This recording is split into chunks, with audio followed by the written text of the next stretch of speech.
Hello everyone, welcome back to the channel. आज हम बात करने वाले हैं एक बहुत ही इंटरेस्टिंग और रियल लाइफ इकोनॉमिक थियरी की, efficiency wage hypothesis proposed by economist Joseph स्टिग्लिट्स।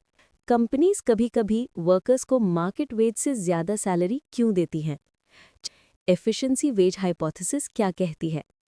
स्टिग्लिट्स के अकॉर्डिंग कंपनीज अक्सर वर्कर्स को मार्केट वेज से ज़्यादा पे करती हैं ताकि उनकी प्रोडक्टिविटी, मोटिवेशन एंड एफिशिएंसी बढ़ सके। सिंपल वर्ड्स में, high wage equal to high efficiency. ज़्यादा सैलरी से एफिशिएंसी कैसे बढ़ती है? स्टिग्लिट्स ने इसके कुछ रीजंस दिए। वर्कर्स ज़्यादा मेहनत करते हैं क्योंकि वो हाई पेइंग जॉब को लूज़ नहीं करना चाहते। एब्सेंटीइज्म कम हो जाता है, लोग कम छुट्टी लेते हैं, मोर डिसिप्लिन्ड होते हैं। जॉब स्विचिंग कम होती है, एम्प्लॉय कंपनी में ज़्यादा टाइम तक टिकते हैं। बेटर क्वालिटी वर्कर्स अट्रैक्ट होते हैं। High salary equal to better candidate supply करते हैं। Important models behind the theory. 1. Shirking model. अगर कंपनी हाई वेज देती है तो एम्प्लॉय शर्क यानी काम में टालमटोल नहीं करेगा, वो फुल एफर्ट करेगा। 2. Nutrition health model.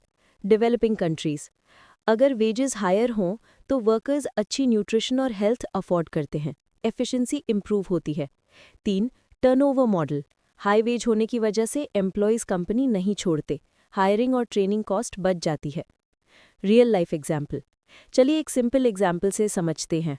कंपनी ए मिनिमम वेज देती है, कंपनी बी मार्केट वेज से 20% ज़्यादा सैलरी देती है। रिजल्ट, कंपनी बी के एम्प्लॉयज़ मोर लॉयल, काम ज़्यादा एफिशिएंटली होता है, उनकी एब्सेंटीइज्म कम, प्रोडक्टिविटी हाई, कंपनी का आउटपुट और प्रॉफिट दोनों ग्रो करते हैं। तो स्टिग्लिट्स का पॉइंट प्रूव होता है, कभी-कभी ज़्यादा वेज देना कंपनी के लिए लॉन्ग टर्म प्रॉफिट लाता है। एफिशिएंसी वेज का साइड इफेक्ट, इनवॉलंटरी अनएम्प्लॉयमेंट। एक important outcome, high wage equals fewer jobs equals involuntary unemployment. Workers चाहे लो वेज पर भी काम करने को तैयार हों, फिर भी कंपनीज हाई वेज वर्कर्स को प्रेफर करती हैं, इसलिए लो वेज वर्कर्स जॉबलेस रह जाती हैं। ये क्लासिकल इकोनॉमिक्स के फुल एम्प्लॉयमेंट अजम्पशन को चैलेंज करता है। Why is efficiency wage theory important? ये थ्योरी एक्सप्लेन करती है कि वेजेस रिसेशन में भी डाउन क्यों नहीं होते।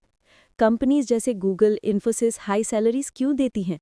अनएम्प्लॉयमेंट ज़्यादा होने के बाद भी वेजेस स्टेबल क्यों रहते हैं? प्रोडक्टिविटी सैलरी से कैसे लिंक्ड होती है?